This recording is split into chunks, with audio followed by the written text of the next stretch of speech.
بتحكي صاحبة القصة دي وبتقول: أنا ياسمينة، عندي 27 سنة، بنت جميلة جدا جدا، ماليش غير أخ واحد. أمي وأبويا سابونا صغيرين، واللي ربتنا هي عمتي. عمتي هي اللي تعبت وكبرتنا لحد ما بقينا كل واحد فينا كبير بما فيه الكفاية، ويقدر يصرف كمان على نفسه. وبصراحة أخويا اللي هو اللي جهزني، خصوصا بقى لما ابتديت أكبر وابتدوا يهلوا العرسان علينا. وبعد فترة تقدم لي عريس مناسب، وافق أخويا عليه واتخطبت له. وبصراحة جهزني أحسن جهاز، هو اللي كان مسؤول عن كل احتياجاتي. واتجوزت، وفضل هو عايش في شقة أبويا وأمي لوحده. كنت ما بين وقت والتاني بروح أخدمه وأشوف كل احتياجاته، وكمان كنت ساعات بطبخله بالأسبوع ولا حاجة، علشان كان طول الوقت أكله من بره. وبصراحة كنت بلح عليه كتير جدا إن هو يتجوز، لكن هو كان بيرفض. معرفش ليه، كان دايما بيقولي إن أنا مش بتاع جواز، أنا عايز أفضل كده لوحدي. وعدت الأيام لحد ما أنا بقيت حامل، ومرت شهور حملي، وجيت وقت الولادة. أخويا طلب من جوزي إن أنا أروح أكمل يعني بقية النفاس بتاعي في بيت أبويا وأمي، وإن ده اللي كان المفروض يتعمل. وقتها جوزي قاله إن هو مش حابب يعني يتعبه، وإن هو عايز يفضل معايا أكتر وقت ممكن، وإن مين هيخدمني ويرعاني وأنا لوحدي. إنما في بيتي مامته هتيجي، أخته هتيجي، أي حد. قاله إن البيت مفتوح في أي وقت، ولو حد فيهم عايز يساعدها يتفضل، لكن أنا صدقني مش هقصر مع أختي. ورحت أعيش مع أخويا الفترة دي، قعدت تقريبا حوالي شهرين هناك. وطول الشهرين دولت كنت بلاحظ إن أخويا يعني معايا مش زي الأول.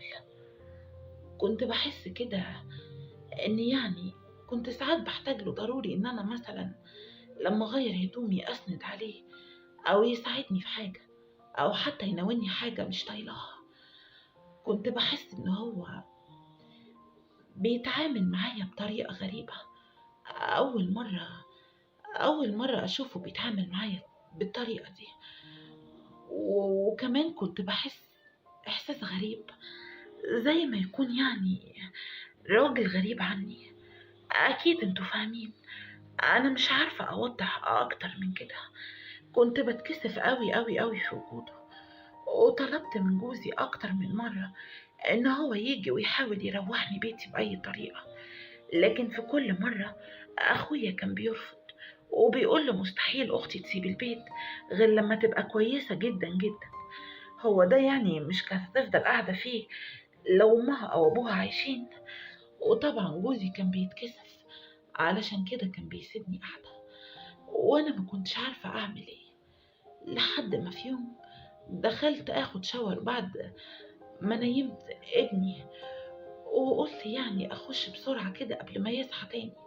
أصل انتوا عارفين الولاد في السن ده نومهم بيبقى عامل زي نوم القطط بالظبط، أقل حاجة بتصحيهم. قلت أدخل بسرعة وبعدين أرجع له. وفعلا دخلت أخد شاور، لكن بعد كده وبعد ما خلصت الشاور بتاعي وجيت أطلع من الحمام، افتكرت إن أنا نسيت كل هدومي في الأوضة. ومن استعجالي دخلت الحمام أخدت شاور من غير حتى ما أخد أي فوطة معايا، ولا أعمل أي حسابي في أي هدوم. ما كنتش عارفة أعمل إيه. قلت أنا هخرج بسرعة من باب الحمام على أوضتي بسرعة، ووقتها أقفل باب الأوضة. وفي الوقت ده كان ابني بيعيط، وأخويا سمع عياطه ودخل الأوضة عندي علشان يسكته.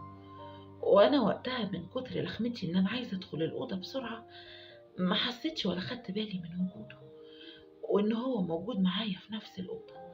جريت من الحمام على أوضتي وقفلت على نفسي. وطبعا كنت خارجة من الحمام، وأكيد انتوا فاهمين، ولسه بلف علشان اخد هدومي، لقيت اخويا واقف قدامي. ما كنتش عارفة اتصرف.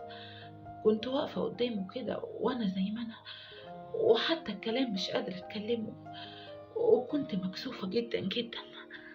لقيته وقتها قرب لي وابتدى يعني ان هو يقول لي كلام غريب اول مرة اسمعه منه. ساعتها ما حسيتش باعصابي ولا عرفت اتلايم عليها، وحصل بينا حاجات كتير. وقتها حسيت ان انا في دنيا تانية غير الدنيا، مش قادرة اتلايم على اعصابي، ولا عارفة حتى اقوله خلاص بلاش نعمل كده. ما كنتش قادرة انطق ولا اتكلم، كنت سايباه بس ومش بعمل اي حاجة. وبعد ما كل حاجة خلصت اخويا خرج من الأوضة، وانا فضلت قاعدة جنب ابني، وكنت مصدومة مش مصدقة ان انا واخويا عملنا كده. طب ازاي اللي حصل ده؟ انا بجد هتجنن. انا عارفة اني غلطت، لكن غلطي ده مش غلطي لوحدي. انا عارفة ان انا كان المفروض ان انا ارجع بيتي ومخليهوش يتحكم ان انا افضل قاعدة، لكن هو ده اللي حصل، وبرضه غصب عني ده حصل. وانا دلوقتي مش عارفة اعمل ايه. انا بجد حاسة ان انا مش طايقة نفسي وقرفانة من نفسي، ومش عارفة حتى ان انا احط وشي في وش اخويا تاني. ومن ساعتها خدت ابني، وكل ما اخويا يتصل بيا ما ردش عليه، ومش عارفة هفضل مقطعاه لحد امتى. حد عنده حل لمشكلتي؟ يا ريت اللي عنده حل لمشكلتي يفيدني ويقول لي اعمل ايه واتصرف ازاي.